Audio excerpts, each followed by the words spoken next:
That's a huge bitch! We're just normal men, just innocent men.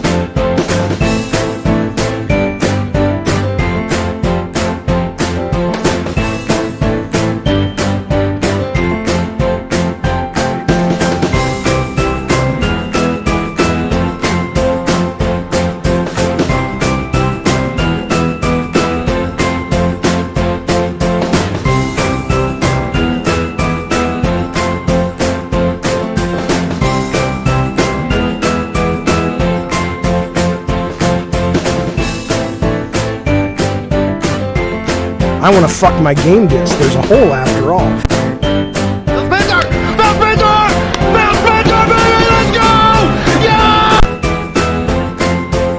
I can't help but be racist. It's true. Shut your goddamn whore mouth. I wish my fucking foot would go right through your skull. God damn it, Maverick!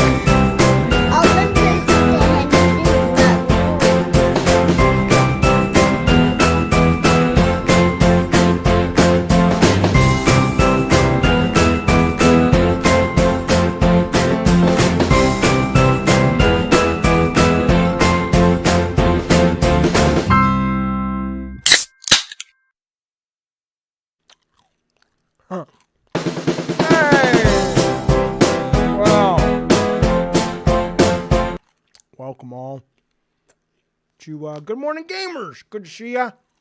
It is 11 a.m. here in San Diego on, I don't fucking know. It's the 17th. Give me a minute. I'm going to spit out my gum. What's up, fellas? Good to see everybody. I'm not going to be eating on the stream. I just got to chew my gum. I'll swallow it. Poor Degenerate in the chat's been a goddamn member for 17 months. Thank you, sir. Or ma'am, he says, or they say, good morning, Jaffe. Good morning to you, sir. I play you the rooster, but people said it hurts their ears. So instead of playing you the rooster, I'll just let you know this. No offense, David Jaffe, but that's bullshit. Goddamn right. Billy Bones wants to know, thank you, Poor Degenerate. I appreciate it, buddy, all that support.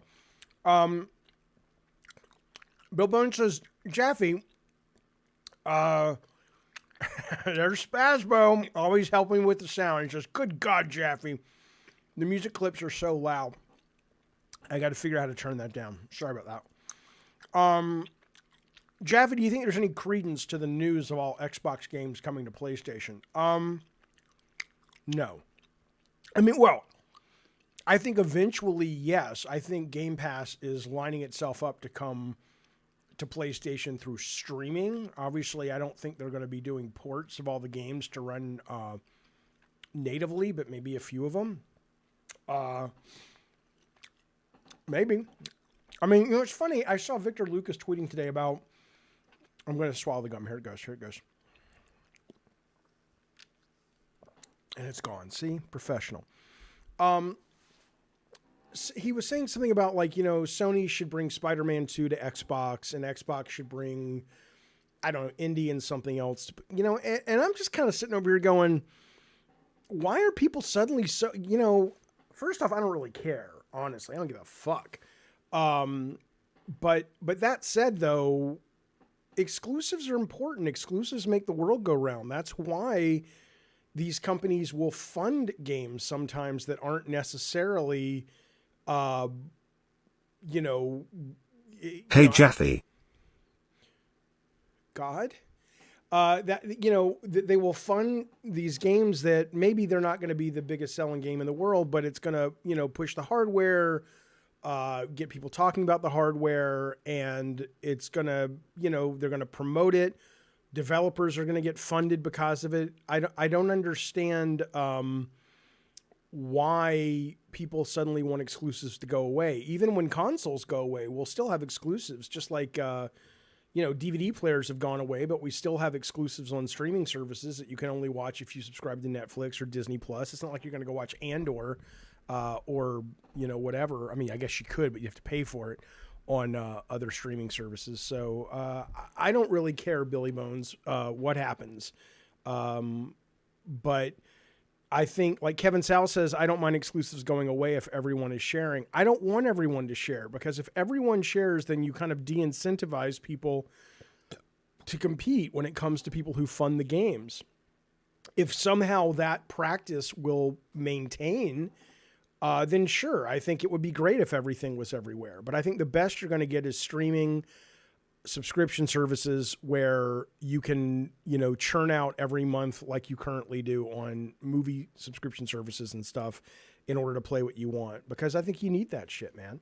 To make the business go around. Travis, thank you, buddy. He's been a member for a month at the Diet Soda Soldiers. How's it feel, baby? All the ladies coming to the door now going, Travis, I didn't like you before. Thank you, buddy. I appreciate it. I saw that clown that blocked you, Matt Piscatella. I don't even know why he blocked me. Tweet streaming services have plateaued. Yeah, no, he's probably right that streaming services, although he didn't say streaming, he said subscription services have plateaued. But again, like we said yesterday, it could very well be that video games, or at least AAA video games and sub-services don't mix well. I don't think that's the case. I think right now you don't have any of these video game sub-services that have put out enough compelling exclusive product to sort of merit it. Now, this year will be the answer.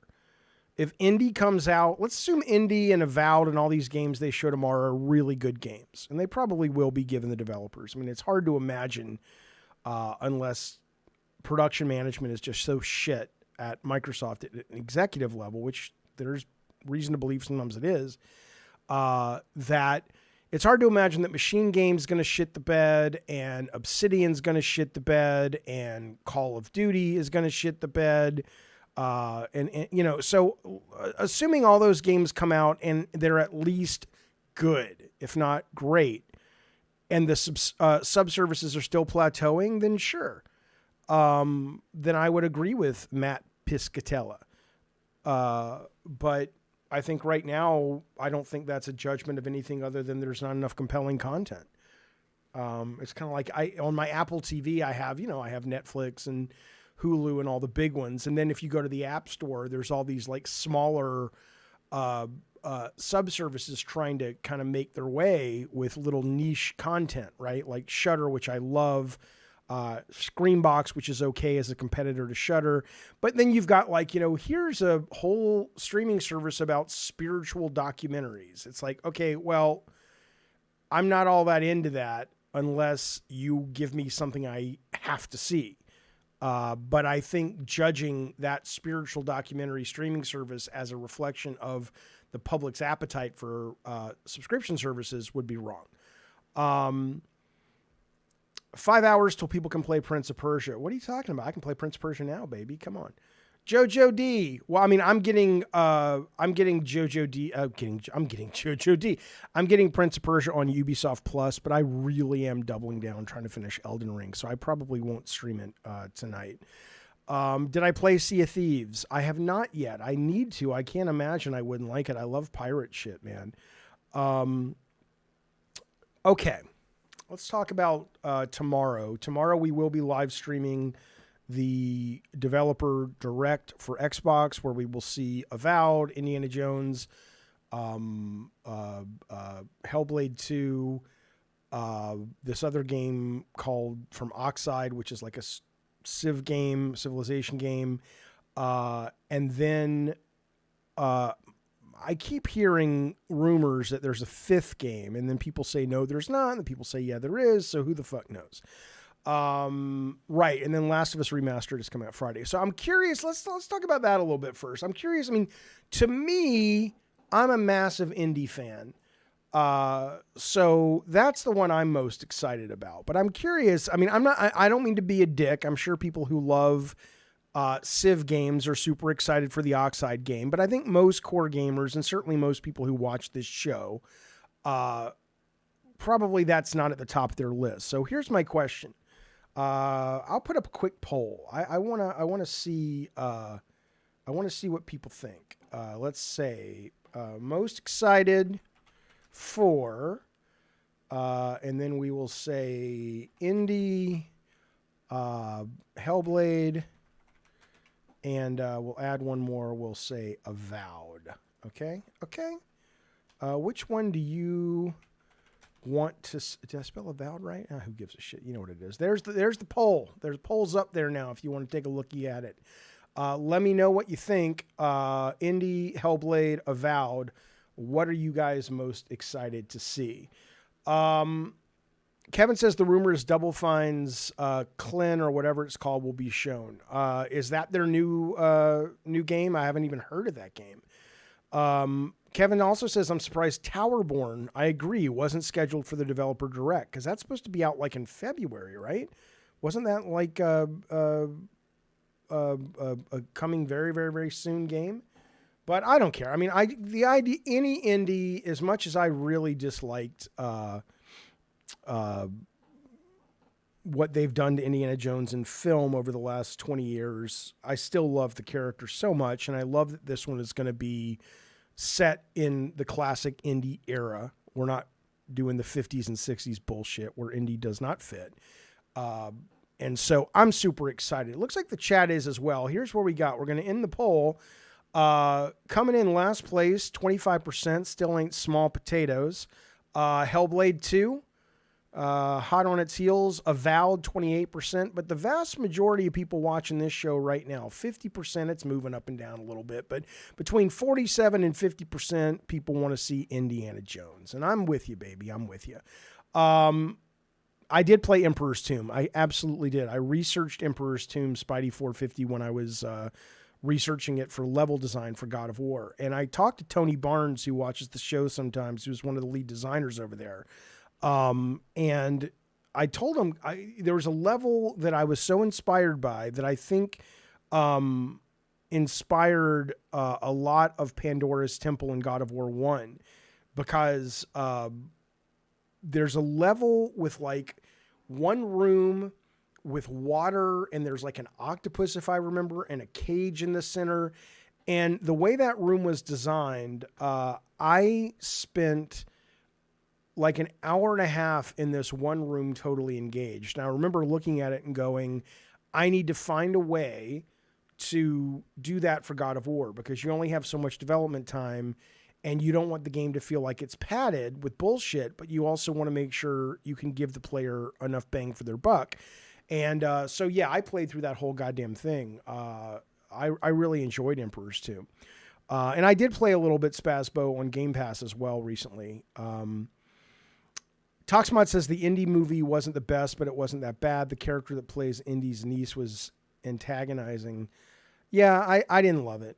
I didn't love it. Hello, Ravnos. Good to see you again, buddy. Hello, Batraw. Apex says Obsidian has not had one fuck up. Obsidian is Xbox Insomniac and should be respected. Fuck you. Don't tell me who should be respected. But what I will say, Apex Predator, though, is, you know, I'm a fan of them. I did not like their last game. I didn't like I was impressed by it. I was very impressed by Outer Worlds, Wilds, whatever the fuck it is. But I didn't like the tone of it. I thought it was a little too wink, wink, nudge, nudge. But I would agree, they're a great developer, as is Machine Games. You know, I very much think that tomorrow we're going to see some good stuff. And if we don't, man, something's rotten at Xbox, rottener than we thought it was. Left Control says Atari Indie was the best. Man, I remember staying up. I was up. I went to, of course, the phone rings. Hang on. I'll be right back. I got to bring the phone here with me. 1 second, fellas.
No, my hooker did not come to the door. I had to sign for a package. I apologize. Where were we? Okay. So what I was saying is I remember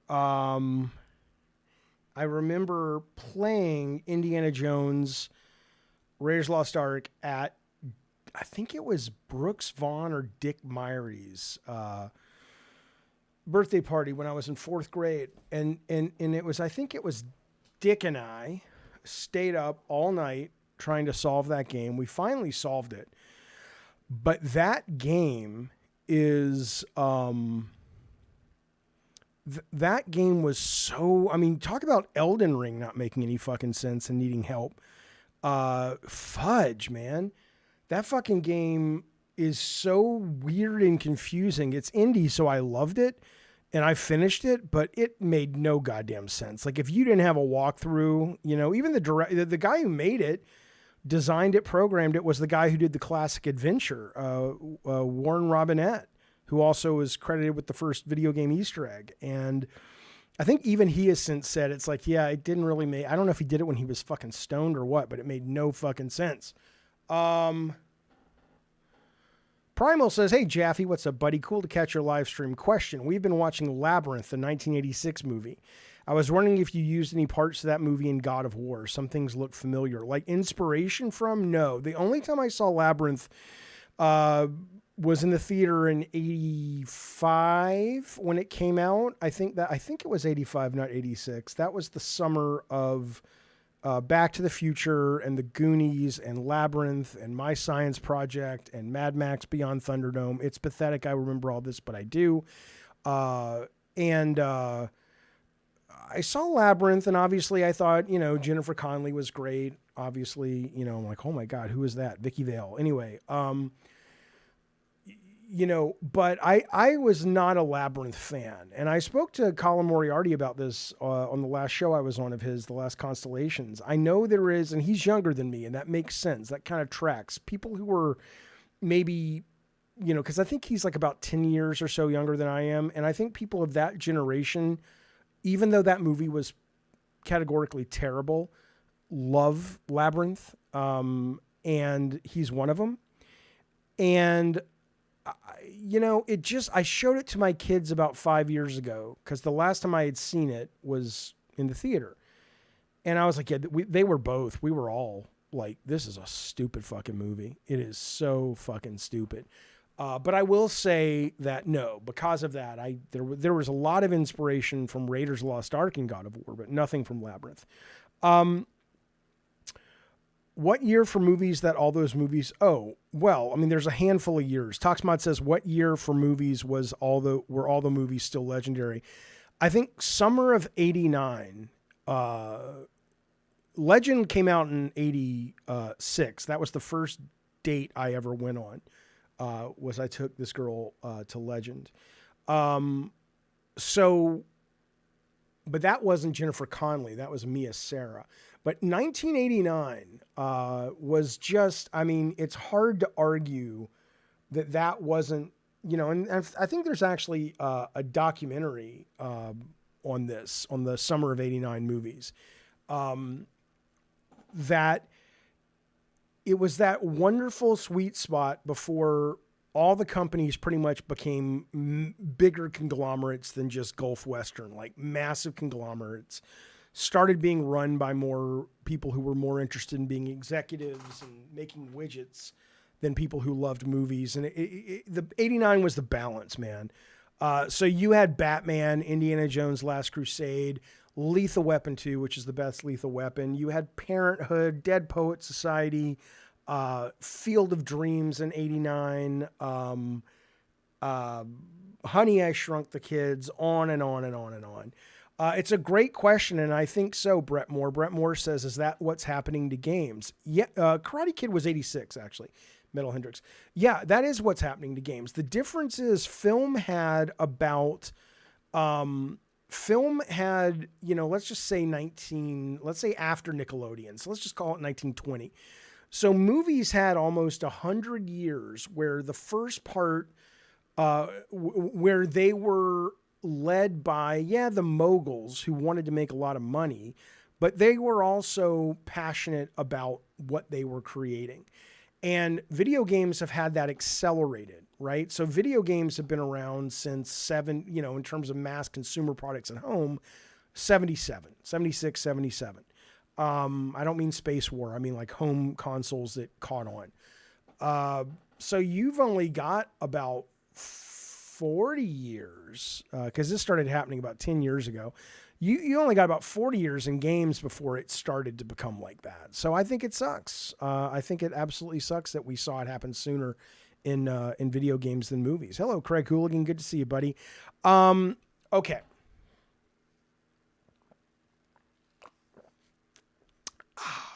Alex S. is saying the new Prince of Persia is too hard. I played the demo. I enjoyed it. Is the demo harder? I don't know. Let's move on, though. Let's move on. See, Call of Duty. I don't know what Call of Duty, their new patch they dropped today, their new season. I don't know what they're doing to catch cheaters. They haven't talked about that. Obviously, they're not going to. But I do like what happens when you done get caught. At least on the PC side. On the PC side, they announced today that if you are caught cheating using aim assist, they literally will just crash your game. So it's not like you'll get reported. It's not like they'll put some, invisible characters in front of you and you'll think it's none of that. You're not going to fuck up your team or anything. They'll just kick you out of the goddamn game. I think it's brilliant. Let me tell you something else that's fucking brilliant. People will look, I read this now I'm not comparing myself to John Carpenter and I'm certainly not comparing Drawn to Death to The Thing, but I read this quote today. It's John Carpenter's birthday. I think he's 60 something, right? And he said this in celebrating the man's birthday. He said this in the past about The Thing, though. This is what got repeated. He said, I take every failure hard. The one I took the hardest was The Thing.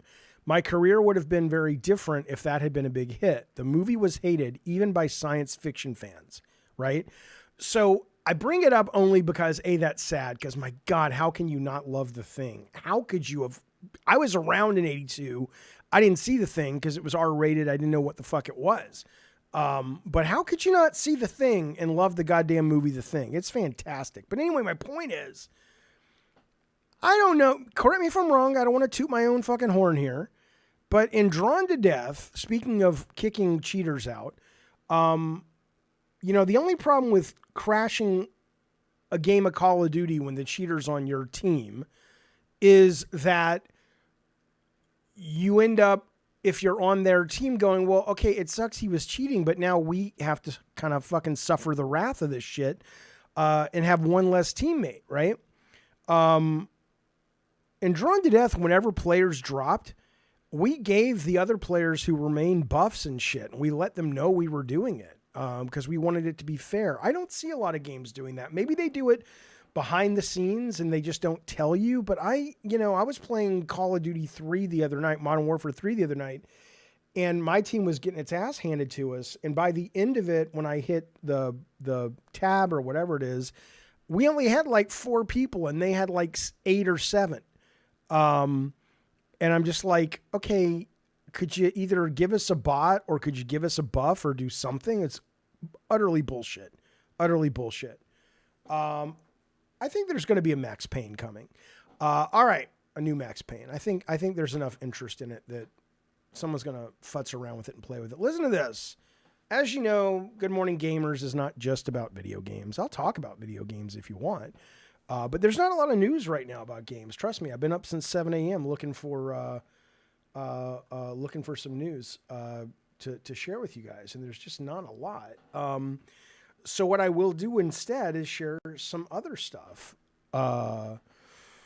with you that I think you will find fascinating. To answer Darth Nugget, did Jaffe talk about the Larry and Dude's Twitter thread about how subservices are bad for games? Yeah, I don't believe it, though. I mean, he's got a very biased position. They're making shit tons of money, not being on a subservice, and that's great. But, they're not the norm. I think subs, I mean, I'm not going to get into it. You know what I think. I disagree with him. I think there are cases that you can make that say it's bad for gamers and games, and I think there are cases you can make where I can tell you it's not. And Ravnos is doing that internet arguing style that I despise, where he says it is true though, Jaffe. That means nothing. That brings nothing to the table in terms of the conversation. You simply reiterating your support of a view that I'm already questioning its lack of unassailability, and you simply supporting it, that means nothing to me. But if you want to offer some specifics, I'm here for you. Listen to this, though. Pentagon came out today. The Pentagon. That jellyfish UFO? Well, they're not saying it's a UFO, but they're not happy. They're not happy that the goddamn thing leaked. When it came to the Tic Tac video, that was officially allowed to be put out by the military. This, they're not a fan of that this came out. And I'll tell you something about this. They said the Department of Defense takes the potential unauthorized disclosure of national security information very seriously. DoD orgs, including AARO, regularly emphasize their workforces the importance of protecting national security information in accordance with information security laws, regulations, and processes. So, what's weird about this one, though, and it took me a while. I didn't really understand why this was such a big deal at first. And then I was like, oh, wait a minute. This isn't visible to the naked eye. You have to be, in order to see this thing, it is at some kind of visual frequency that is invisible unless you are filming it through a certain kind of camera, is what I understand. Now, that doesn't mean it's an alien at all, but it certainly could very well mean that the military has weapons or vehicles that are basically cloaked unless you can see them in a certain way. I could totally see that. So I think that's pretty cool. I think the stuff that we're starting to learn about what we have and what we're knowing is it's keeping me up at night. It's keeping me up. It's keeping me excited. I absolutely love this stuff. We also got, I can't stand her, but she's beautiful. Nancy Mace, her and her cohorts passed the Americans Act Safe Airspace for America's Act, which I didn't really understand that. It says it'll allow aviation personnel or empower them to report UAP encounters to the FAA without fear of retaliation. It's interesting because it makes you wonder what has happened to these people in the past. It's like, has people been killed? Because somebody in a flight tower for Delta called the FAA and said, hey, I saw this weird thing. I don't know. It's not a PSYOP, or if it is a PSYOP, it is a very bizarre PSYOP. I used to think it was a PSYOP. And then when you think about it, not too hard, it doesn't make any sense for it to be a PSYOP. I just want the UFO tech to be used so we get better movie games, says Masochistic. God damn it. You know what, man? Come on now. UFO, that'll change the world. Fuck video games. I will be more interested in that. Absolutely. Listen to this now. Yeah, Chain Whippin talking about moving on progress. 20 years ago, I couldn't imagine giving up physical media music disc, but I haven't cared in 10 years. Yeah, that's going to happen. Nobody cares. The only people who care are people who watch shows like this, which I appreciate. But see, that's not true. K-Nub says regarding the UFO thing, it's keeping us distracted while the government sneaks around and pokes us in the butt. Okay, well, they might poke us in the butt. Fine. But it's not keeping anyone distracted. I would agree that this is a PSYOPs or a PSYOP if this was one of those things that was distracting us. Most people don't give a fuck. Don't give a fuck about this. It's not front page news in almost any place in the world. I don't, I just don't, there's no value to it that this would be a PSYOP. Jaffe, why do you not think it's crazy to believe in interdimensional aliens, but it's crazy to believe in ancient civilizations? I don't think it's crazy to believe in ancient. I mean, You mean ancient technologically advanced compared to us civilizations? We know there were ancient civilizations. It's not about believing, it's about evidence. There are mathematical, not proof, because there's no proof of it yet, but in math, you can prove out multiple dimensions. And then when you have the government literally coming out and saying, in essence, this isn't aliens, this is more about interdimensional travel or interdimensional beings, but they're not saying we discovered Atlantis. That would be why I lay my poker chips down more on the side of interdimensional stuff than ancient civilizations. It's not that I don't think it's in the realm of possibility, but there's no evidence or real theories that hold up about a place like Atlantis. K-Nubs, I get it. He says, just because mainstream news doesn't talk about it doesn't mean the internet isn't. Yeah, okay, fine. But now you're, no offense, sir, but now you're kind of just like reaching. It's like, okay, well, it's a psyop, but they didn't count, the internet's enough for it to be a psyop. Really? I mean, come on. It's if this is meant to distract us, it's not working. Let's just put it that way. No one's changing their behavior. No one's not paying attention to the election. No one's not paying attention to Gaza or Ukraine. All that's still front page news. So Jake says, but you think the government's covering up some stuff. Why couldn't archaeologists... again, Jake, if you want, they could. They absolutely could. He says, why can't archaeologists also be covering up ancient advanced civilizations? Yeah, they could. But there's no evidence of that. There's plenty evidence of the other. But yeah, it's possible. I'm not opposed to believing in ancient technological civilizations. That would be cool. But I'm just saying that so far, none of that is suggestive of being real based on what evidence has been found.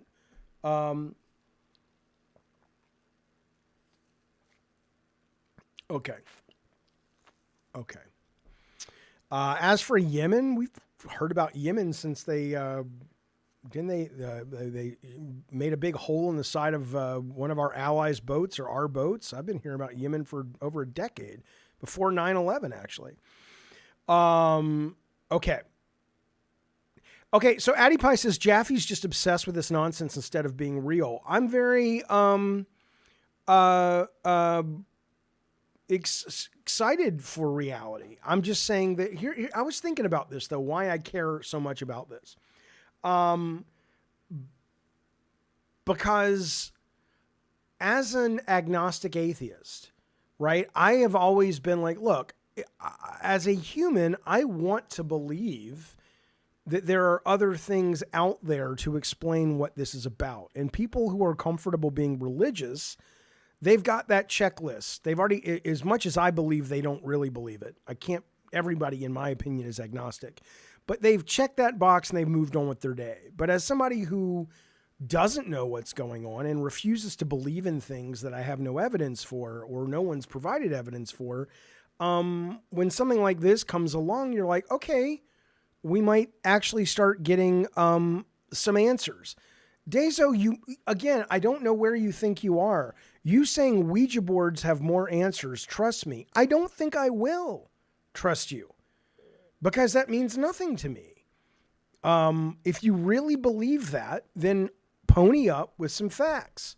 I know you don't literally believe Ouija boards have more answers, but there have been actually fascinating and embarrassingly wonderful experiments done on Ouija boards. I don't know if you saw the one where these people were convinced that Ouija boards were real.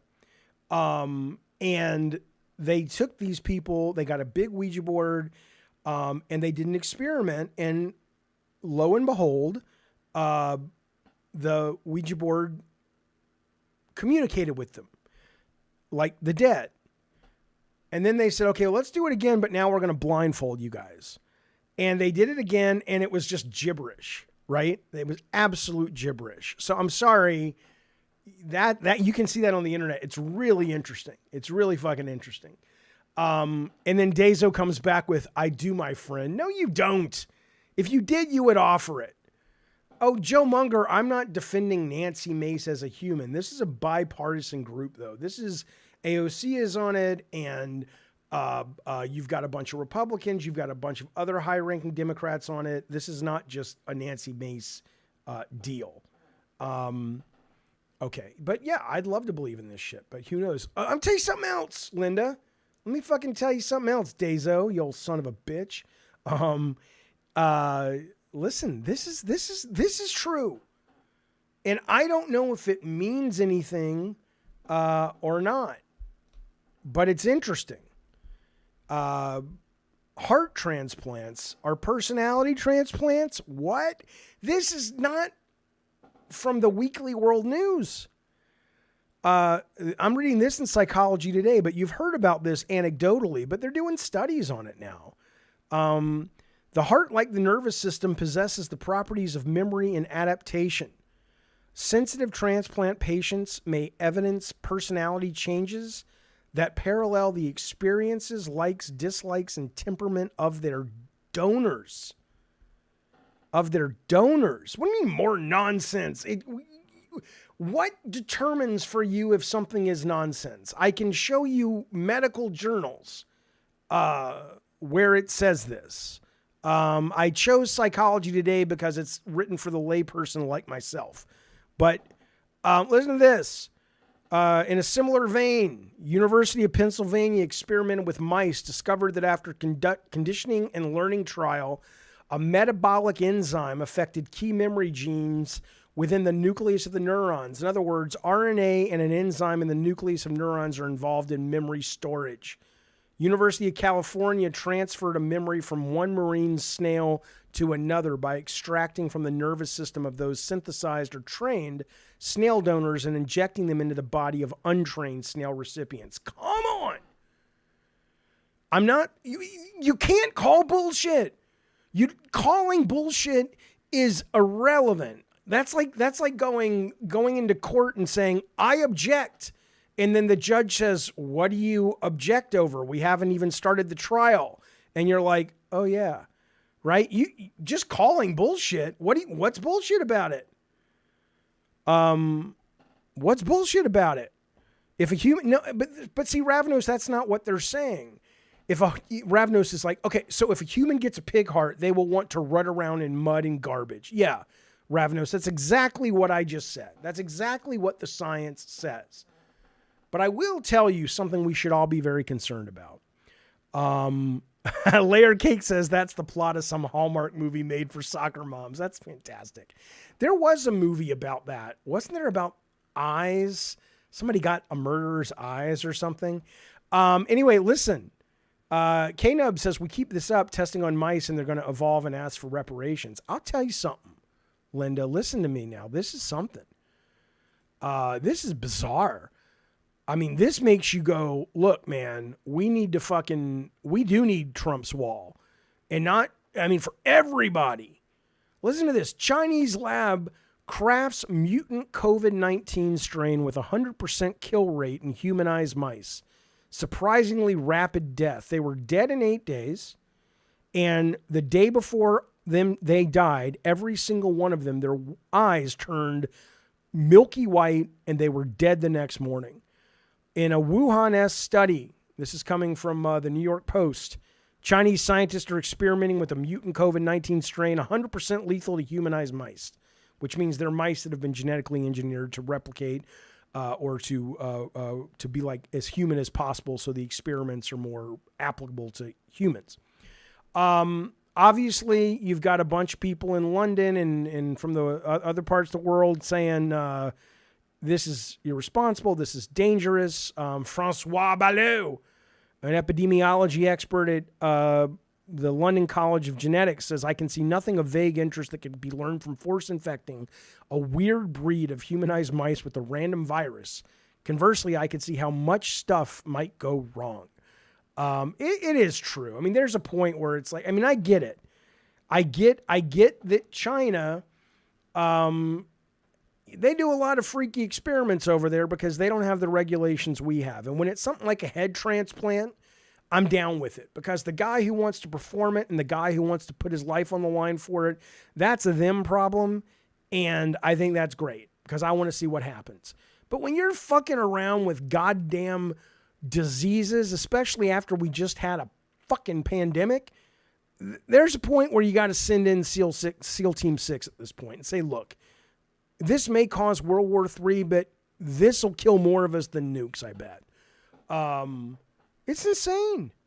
Yeah, you goddamn right. Masochista says we're going to end up with some Resident Evil type of monsters. I don't think you're wrong.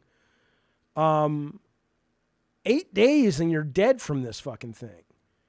Oh, that's right, Rob. It was called the Eye. That's right. I don't mean to beat up on China. I'll beat up on their government all day long. I don't mean to beat up on the people of China. There's a lot of good people there, but my God, this is insane. This is insane. Hey, by the way, you know what else is insane? Boom, we have a Patreon. Now, I know most of the subs and super chats are here on the YouTube, but people have asked me in the past, they've said, Jaffe, I don't like giving my money to Google or Alphabet, or my country for some reason has a limit. I can't give money to Google or Alphabet. And in that, I will tell you, if you're interested, right now it's only one tier. We have the exact same tier on YouTube for Diet Soda Soldiers that we have here. It's the same stuff. It's parody. But if you want to subscribe to the channel and support the channel, that's awesome. But you can now do it over on Patreon at the Jaffe Stream -membership. Just go to patreon.com, the Jaffe Stream, and you'll be able to sub over there if you're interested. Okay. Listen to this. I had to read this story. The minute I saw this headline, this is in the New York Times. This is something. They're talking about hiring a hitman. And I've never thought about hiring a hitman. Like, I want to hire somebody to kill someone. But I've often wondered, like, are there really these people out in the world that do this for a job?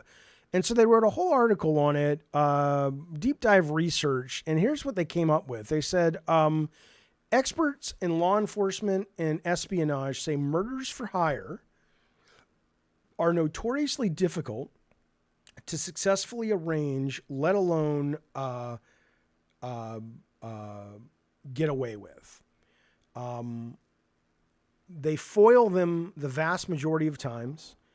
The former CIA officer who writes books about this stuff says, I could not find you a hitman, and I know a lot of murderers. Dennis Keeney, a professor at College of Criminal Justice, said, the public perception of a slick, skilled hitman is pretty much myth. A for-hire killer is usually nothing more than a thug who offers and agrees to a one-off payday, which is why they get caught all the time. But that said, though,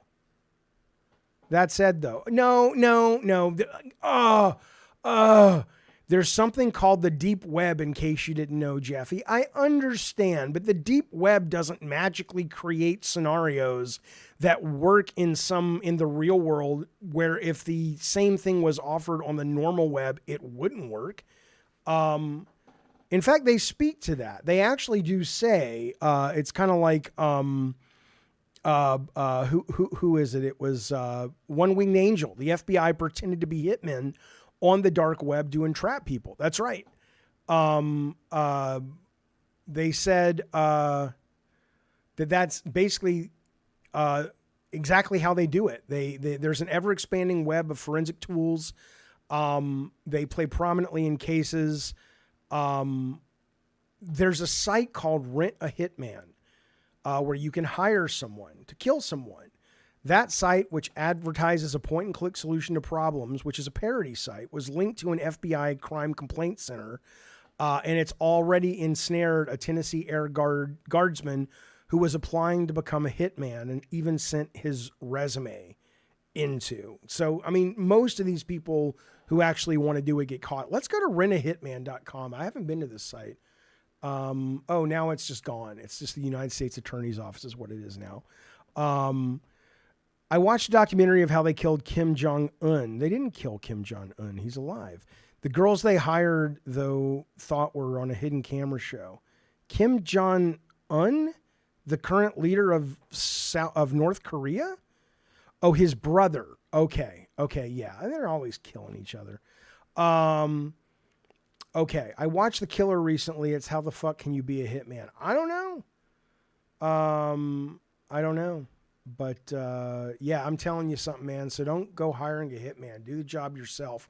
Here's what usually happens, though. They say a typical real-life murder plot goes like this, according to Gary Jenkins, who is a former police investigator. He says they'll go into a bar and they'll say, I'd like to get her taken care of, meaning their wife or girlfriend.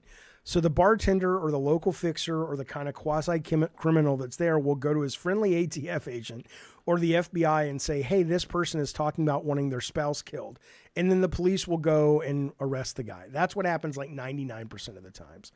Morgan, you were a hit woman in your 20s. Hey, I mean, you know, it's a living for some people. All right, let's move on. Let's move on. You know what's bullshit? Let's talk about movies for a minute. Hang on. This is horse shit, my friends. You know, Gladiator 2 is in production. Maybe it's already done with production. It's coming out soon, though. The guy who stars in it, a guy named Paul Mescal. Here's what he says. I will be profoundly depressed if the movie makes me super famous. Fuck you. Fuck you. Fuck you. You don't get to cash the check and become rich and be in a movie called Gladiator 2, which is a sequel to a beloved classic and also a Oscar winner for Best Picture, and be all like, hey, wait, I got famous. What happened? Fuck you. What an idiot. I can get not wanting to be famous. And I can get even wanting to be an actor and going, I don't want to be a famous actor, which is fine. Go into character acting. That's a real fucking job. They make a good living if you're good at it. And it's not like people are running around mobbing them. They can get, you know, good money at sci-fi conventions and stuff. But short of that, it ain't like, you know, Robert Picardo, who played the Doctor in Star Trek, can't walk to the fucking mall. That exists. So don't fucking tell me you're going to be depressed if you get famous or super famous. And you signed up for Gladiator 2, you stupid moron. He is the main character. In the chat, people are like, oh, Hollywood has no ideas. It's not that they have no ideas. It's not that at all. It is simply that the money that it costs these days is so big. They become risk averse. And so could they make an original IP? Of course. I'm sure I know there are creatives chomping at the bit for the opportunity to do that. But the studios don't want to fund that if they can make a sequel to Gladiator. I understand that that's what he means. Ravno says, I think what he means is he doesn't want to have zero privacy and be stalked by TMZ. I get it. But sorry, that's what it means to be famous today in that world. You don't sign up for a fucking starring role in a sequel to a big hit and act like, I'm famous. Fuck you, you idiot. Fucking moron. Anyway. It is what it is. And yes, it also has Denzel and Pedro Pascal. And, you know, I'll see it. I love the first Gladiator. I got no issues. Don't take the shit out of Ridley Scott. Ridley Scott's a fucking incredibly talented director. And I'll tell you something else about Ridley Scott. Ridley Scott is one of the few creative professionals working in any industry that at his age is still able to create great content that is commercial. Look, let's look up IMDb Ridley Scott. Come on, let me just give you four of his. Come on, shut up. Let me tell you what this man has made. Let me tell you what this man has made.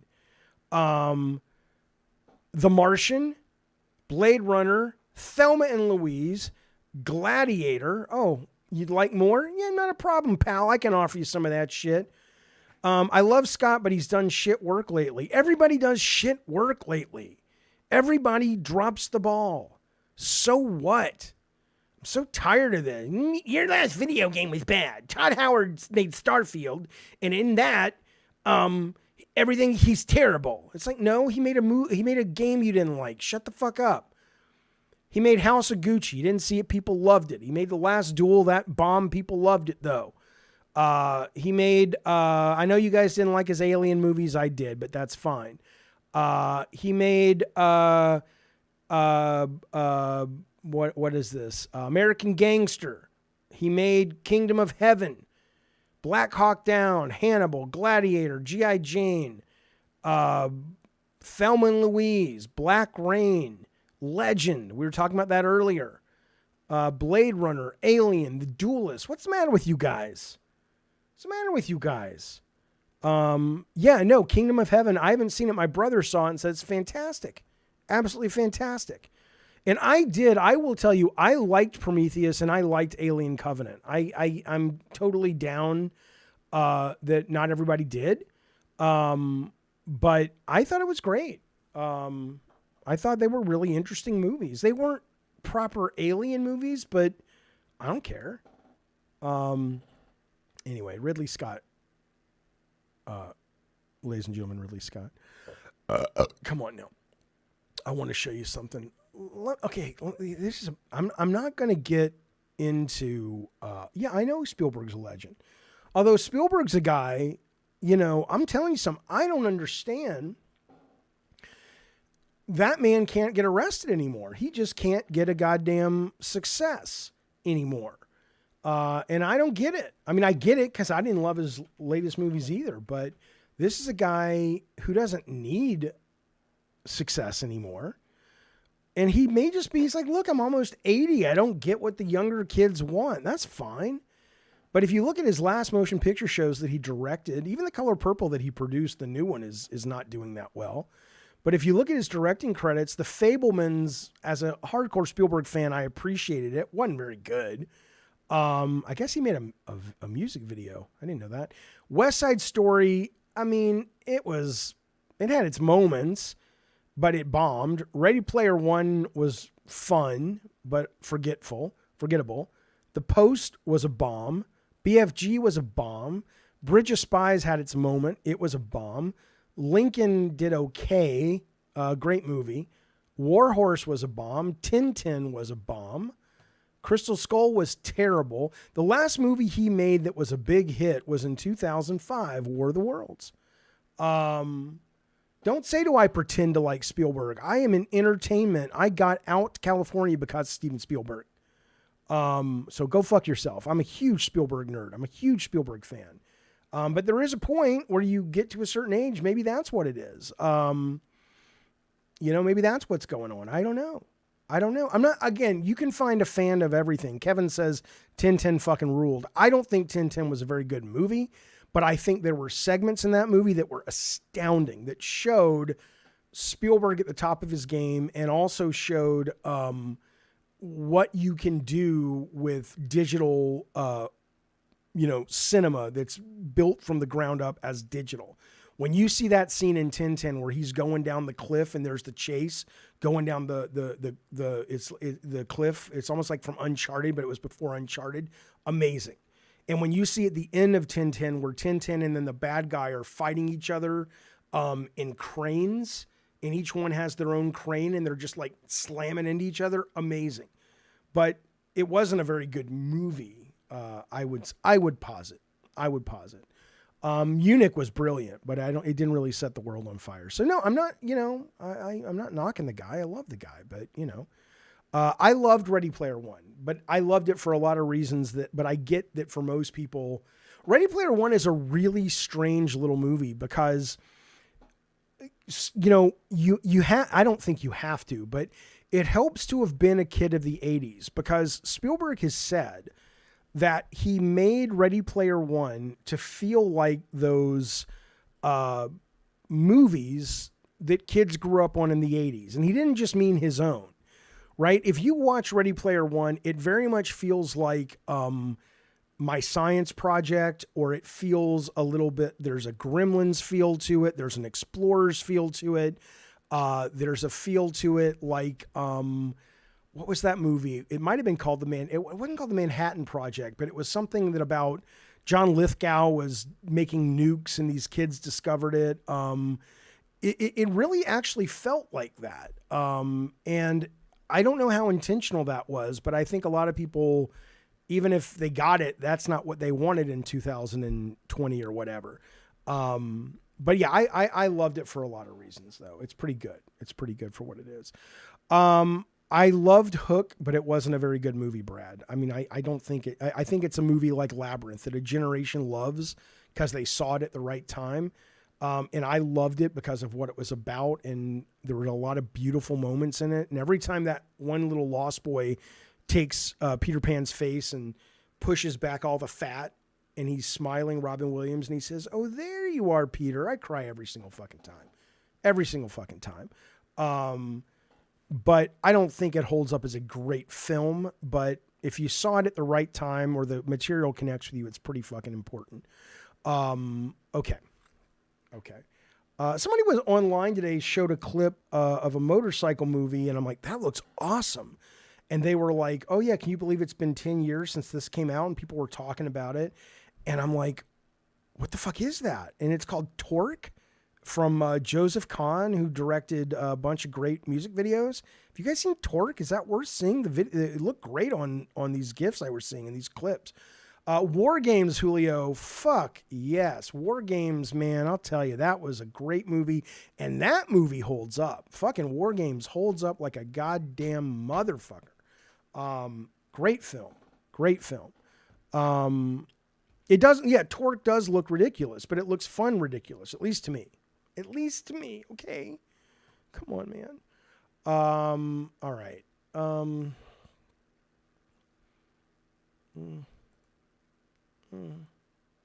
want to show you something really weird.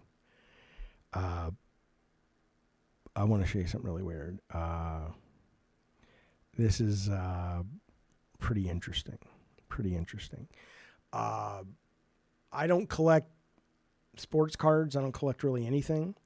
Have you seen this though? This is a basketball player. This shows you how much I know about basketball. New York Knicks, Mark Jackson. I don't know how much this card is worth. I'm going to look it up. But this card, in fact, you probably already know this. Maybe everybody knows this, but I want to show it to you and see if you can tell why this card is special. Mark Jackson card worth. Look at this fucking thing. This is, well, see, this is, it says it's it's worth like $280. That can't be the original. Look at this. Do you know why this card on your screen, I'm going to make it big. Hang on. Do you know why this card is so rare and so special? It's weird to me that this is not worth a lot more money, though. You would think this would be worth a lot more fucking money. I'm not talking to you, Siri. Do you see this? Do you see what I see in this card? Right here. Not this guy. He's a basketball player. These two guys, that's the Menendez brothers. That's the murderers, the two twins who murdered their parents, and it was a big court case, and it was a big brouhaha on cable news in the 90s. They were watching this game. I don't know how long after this they killed their parents in their Beverly Hills home, but that is, isn't that something? Isn't that something? Yeah. So, but I would have thought this card now would have been like, just worth boatloads of cash, but it's only worth like anywhere. I mean, this one says it's worth 5,000. But this one says it's worth 100. I'm sure it has to do with the quality of it. Isn't that something? Crazy shit, man. Yeah, there they are. Menendez brothers. Midwest bored housewives are buying it up. Buying what up, Ravnos? Old news, but did you know two of the biggest sim racing organizations backed out of the new Forza because it's so broken? No. I I didn't. I will tell you that I very much enjoy. My bad, folks. I will tell you that I very, very much enjoy the Forza Motorsport, though. No, goddamn. The Crew Motorsport and Forza Horizon I love. Okay. Listen, there's a Tokyo cafe. It's special. I'm going to show you a picture of it. I want you to see if you can guess why this cafe is so special. What's unique about this cafe in Tokyo? Does anybody know? You can actually see it if you zoom in, but you may not be able to do it if you're looking at a phone. It is a cafe for depressed and negative and pessimistic people only. The guy who made it is like, you know what? I'm tired of pessimistic people being judged. A lot of times we are smarter, which is why we're pessimistic. A lot of times we are very astute. And I wanted a cafe where those people feel welcome. Let me tell you some of the names of the drinks they have there. It's called Mori Auchi. I'm probably saying it wrong. It's in Tokyo. It caters to pessimists only and people with a generally negative mindset. Listen to this. He says, the man has always felt like negative people were more sensitive and more easily hurt, so he created a space exclusively to them. Brad says, a home for me. That's right. Okay. Yeah, half glass empty. That's all you get there, Lutron. Listen to this. This is what they serve. These are the names of the drinks. The only good thing about my dad was that he was an earnest person. But 22 years ago, he suddenly disappeared, leaving behind a letter that said, Pegasuses are real. Okay, so that is one of the drinks you can order. Here's another one. Yesterday, I buried the cursed Kokeshi doll deep in the mountain forest, but when I woke up this morning, it was back on my shelf. And this one is the other drink they serve. It's called On My Birthday. My mom sent me a melon from the countryside, and I didn't have the heart to tell her that I really don't like melon very much anymore. Come on now. This is the shit.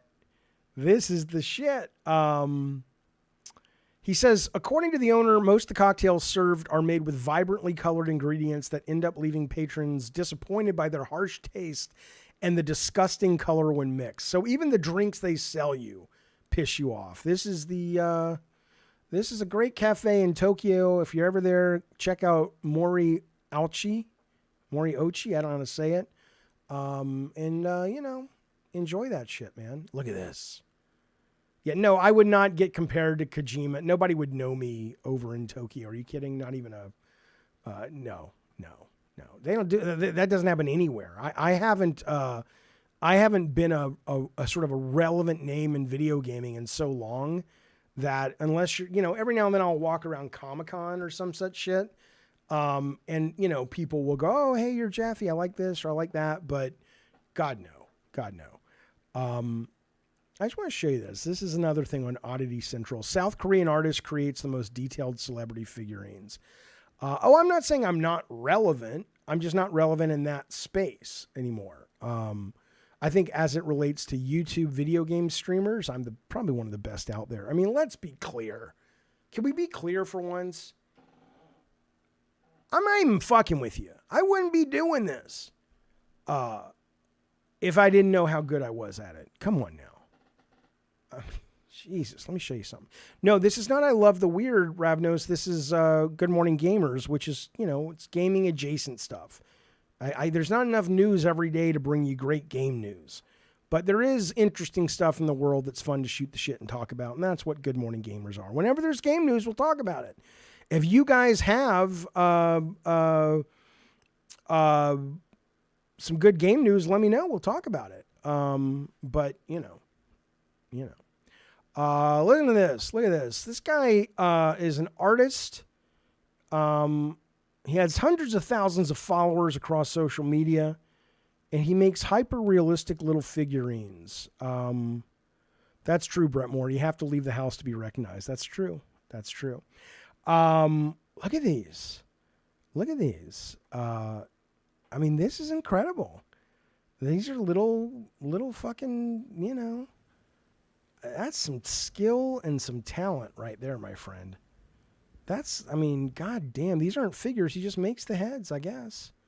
He clearly likes the Tom Hanks. Look at that. Heath Ledger's the Joker. I mean, it's like a real fucking little person. If you shrunk down the Joker, or Heath Ledger as the Joker, and this was him walking around, you'd say, hey, it's Heath Ledger that got shrunk down.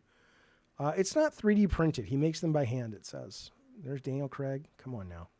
All right, what else we got lined up for today? What else we got? You know what? I can't talk very long today because I'm going to go do a show with good Sir Colin Moriarty, but I do want to show you a couple things that I would feel bad about if we didn't get to. So settle in because you're going to want to see this. Listen to this. Listen to this. Tell me what you think. I'm going to tell you this right now. I'm tired of this even being a question, but I see it on social media all the time.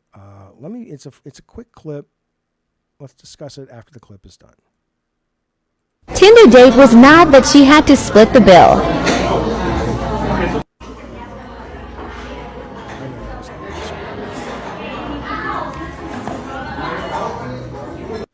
Well, what'd you say?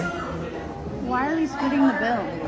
Well, I mean, it's our first date, so I thought we should maybe go half. I can't believe you made us split the bill. I mean, you ordered an appetizer that I didn't even touch. Why do you think that I should Okay, pay but for you asked me out. I know, but you ordered something You that I did. asked me out. All right, I'll just take you home and... All right, see ya. Hello? Hello? See ya. Bye. Tinder date was... Okay, you guys can say it's fake. Here's the deal. You don't know if it's real and you don't know if it's fake. I understand. There's a lot of fake TikToks going around where people make TikToks that aren't real, but they pose as real in order to get a lot of attention. I get it. Okay, we all know. You're not offering any kind of brilliant cynicism into the world. We know that. But in this case, we have no way of knowing, so let's assume it's real and the comments are real. Because I was stunned. Most people, like Game Riot right here, and he follows me, I guess, I would agree with this guy 1,000%. He says he asked her out, pay the bill. You goddamn right. If you ask somebody out, you're asking them on a date. If you're asking somebody out, and you're like, hey, let's go as friends, that's different. But you asked her out. But the fact that there are people in the chat going, and again, none of this may be real in the sense that maybe they want to get attention too. But let's assume there are men out there like this, because I know there are. If it's a first date, says this guy, and no chemistry, damn right I'm asking to split the bill. A lot of chicks go on dates to eat first, meet a guy second. Who gives a shit? You asked her out. Be a fucking, whether you're a man or a woman, be a fucking grown up about it. Look at this. I like this. As paying Tinder $500 a month, he can't afford the rest of the bill. I thought that's what feminism is all about. What? Never talk to her again. I'm just saying. So what if you, Addie Pie, go on a date and have sex first, and then you can come back and be part of the conversation at the big boys table. He says, so what if you asked her out? She agreed, didn't she? Yeah, she agreed to go on a date. If you agree to go on a date with someone, you assume they're going to plan it and set it up. They're ushering you into their amusement park. And they're saying, hey, I got you for this evening or for this afternoon. It's my treat. It's on me. I've planned it. I want to show you a good time. That's what a date is. I did see the one where the girl raised hell because he wanted to go to the Cheesecake Factory. In that case, fuck her. I shouldn't go fuck herself. Johnny says it's a new world. She should pay. It doesn't make... No, she shouldn't. It doesn't... Or no, he shouldn't. If it turns out that she asked him.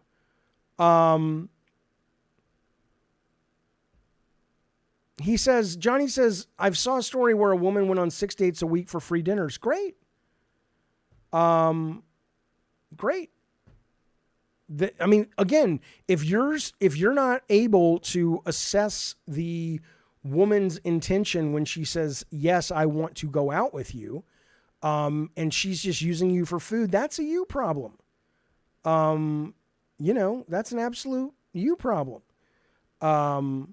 Kevin says it depends. Some women now want to pay, but for the most part, I always pay. Yeah, I mean, if they say I would like to pay half, that's great. My first date, I'm going to tell you something, Salvador. I'm going to tell you something serious.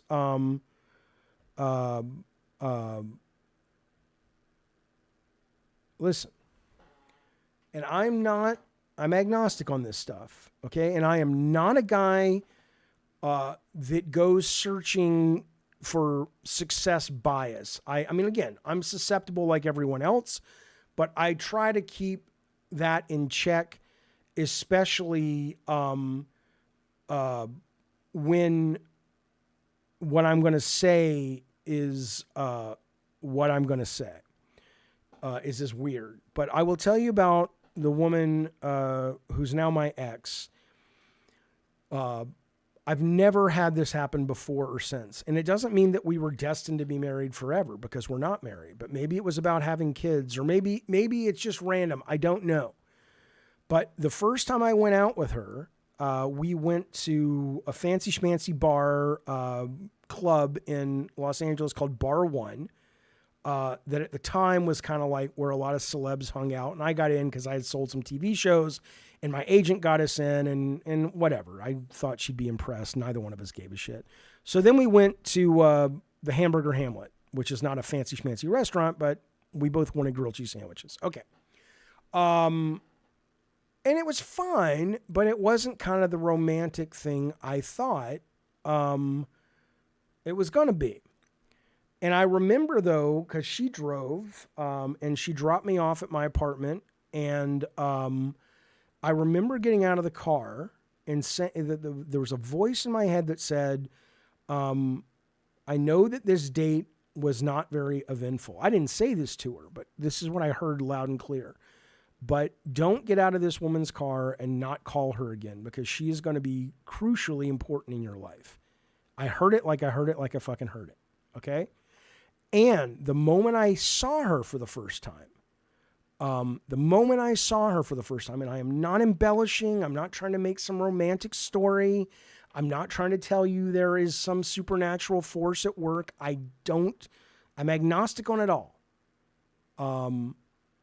But the first time I saw her, I was sitting in English class at USC, and I heard a voice to my right. She'd been sitting there all year, just never paid attention to her. And she said, "Excuse me." And I turned, and it was the first time I saw her, or really actually, looked at her. And I remember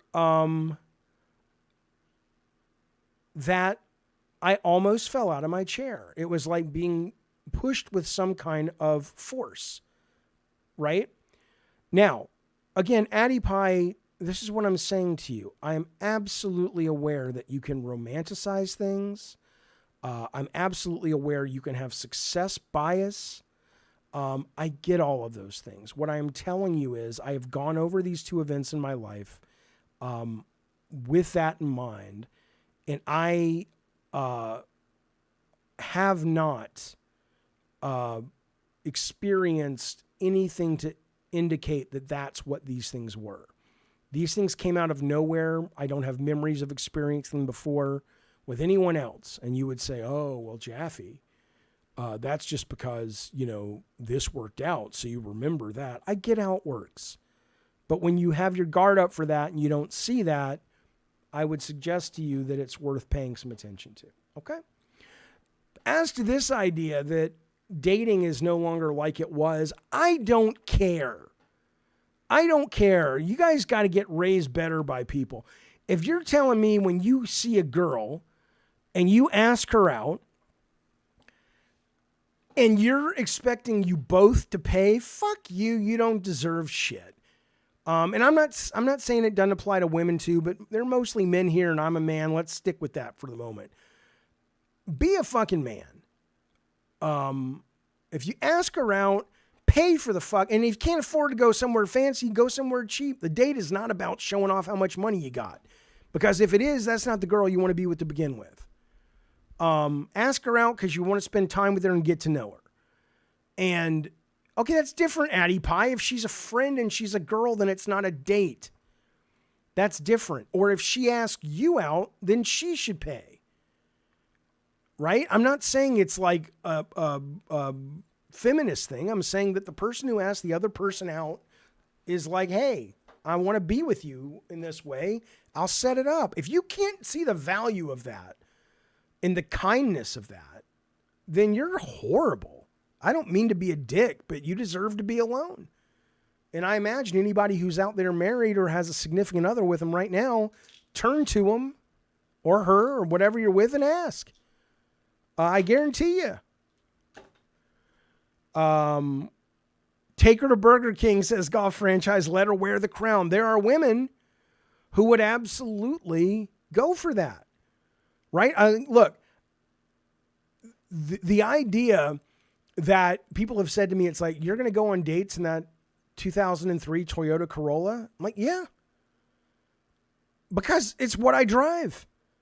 And if you get to know me, you'll know the reason I drive it is because I don't want to waste money on shit. To me, all the money matters is freedom. Money buys you freedom. I don't care about a fucking car. If a woman's not into that, that's fine. Yes, if a woman asks me out, I expect her to pay, of course. Of course.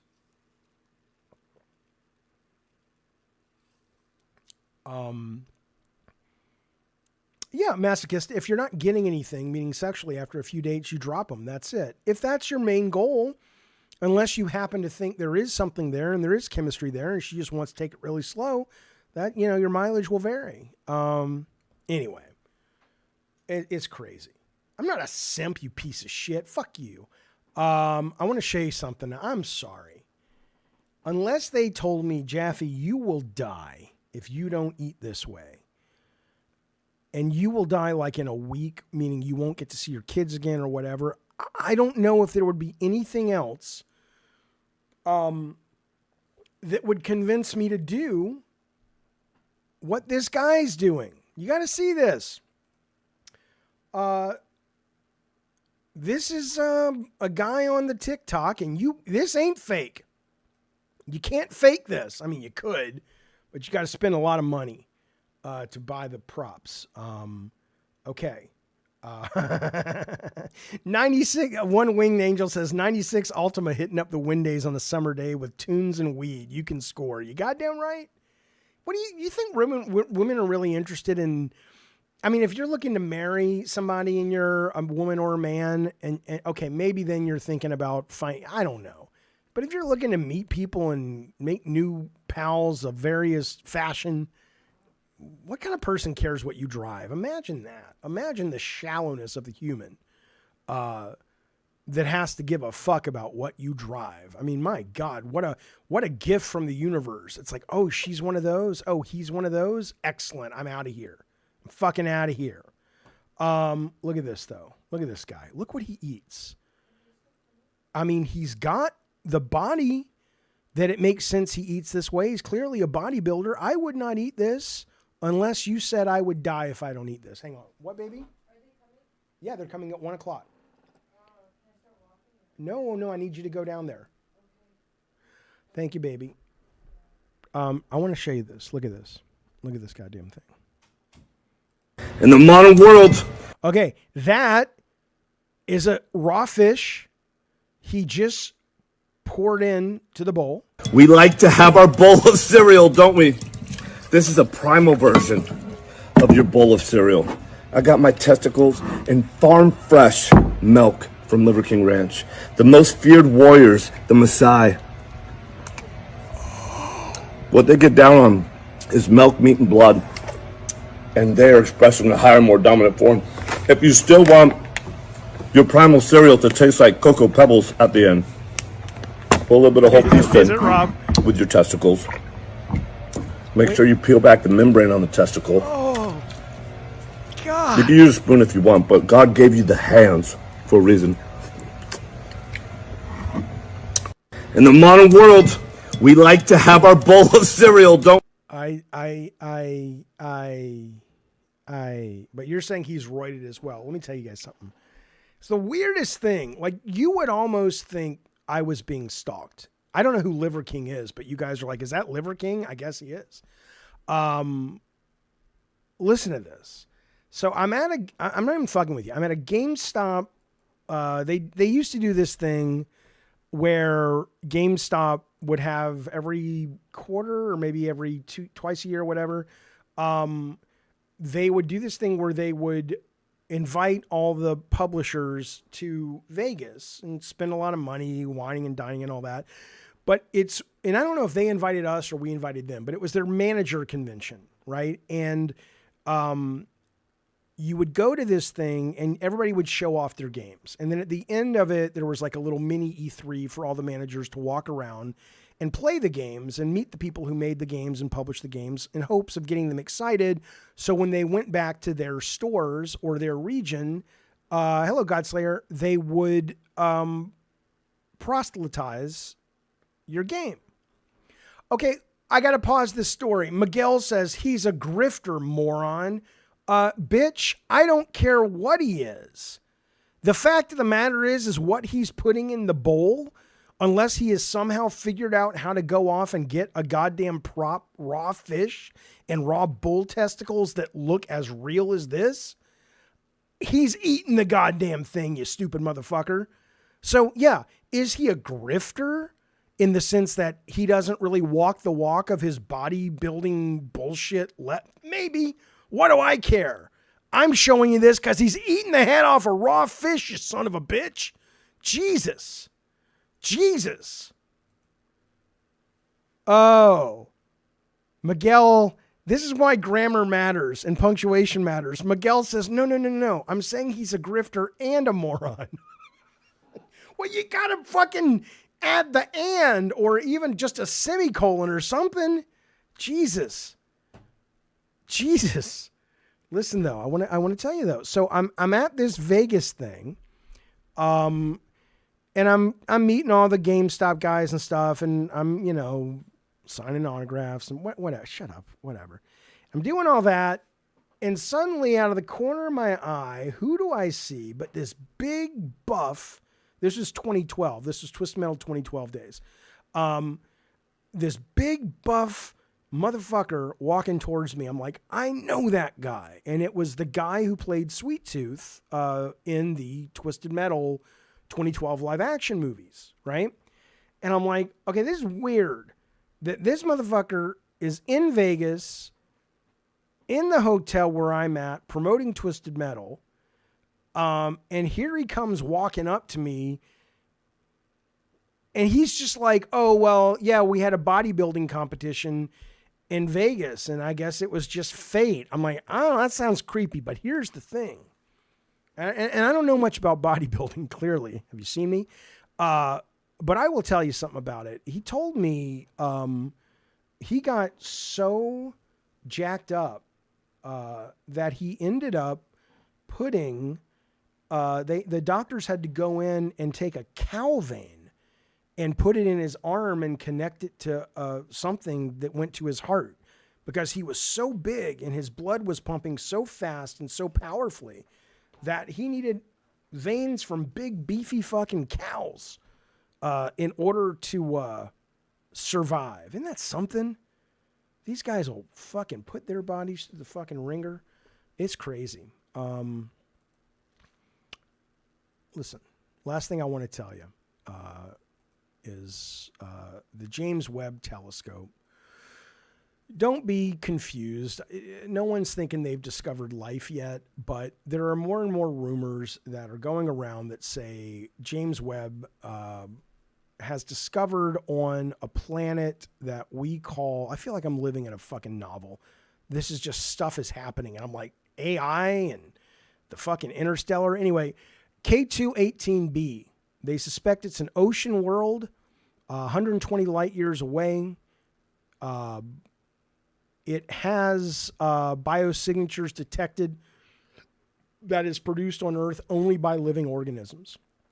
It does not mean that there's nowhere else in the universe where that same thing is produced by non-living things. But it says, I think we're going to get a paper soon. The University of Oxford says that has strong evidence for a biosignature on an exoplanet very, very soon. Now, if you're interested in this kind of stuff, and not the, whatever you think about UAPs and all that, scratch that out of your mind for a moment, okay? This is a book, good Jaffe. This is a book called The Little Book of Aliens by Adam Frank, who is an astrophysicist. And it is very short. It came out at the tail end of last year. You can read it in 2 days. It might take you a day. It took me 2 days. And it is wonderful because he doesn't go into talking about all the he's not like a ufologist or any of that shit. He is saying, hey, it's whether we find aliens or not and UAPs, I don't give a shit. It's not an ad. No, I just love this book. I wish they'd pay me to promote this book. But what he talks about, though, is he's like, look, I don't know anything about all that, but with James Webb and all of our other technology, we are now at the front door of being able to tell in the next couple of years, are there some planets out there that actually support life? Doesn't mean there's a civilization there, but they can tell now with the technology that's just come online. And this is a hell of a book if you're a layperson like me. I don't do math. I don't do hard equations. It's a very easy read, and it's just delightful. It's called The Little Book of Aliens. I highly, highly recommend it if you're into that kind of stuff. Fellas, that has been Good Morning Gamers. I hope you enjoyed the show. I enjoyed performing it for you. The role of David Jaffe today was played, of course, as usual on Wednesdays by Dennis Dyack. Tomorrow the role will be played by Leonardo DiCaprio.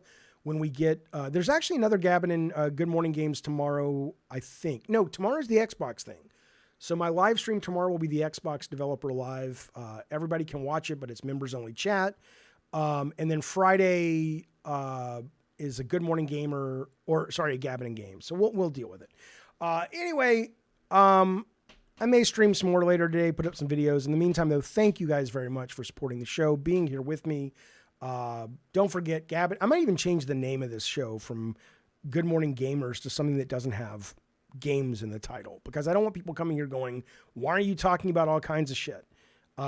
Because that's what this show is. But the Gavin Games is pure games. So anyway, I'll think about it. Let me know.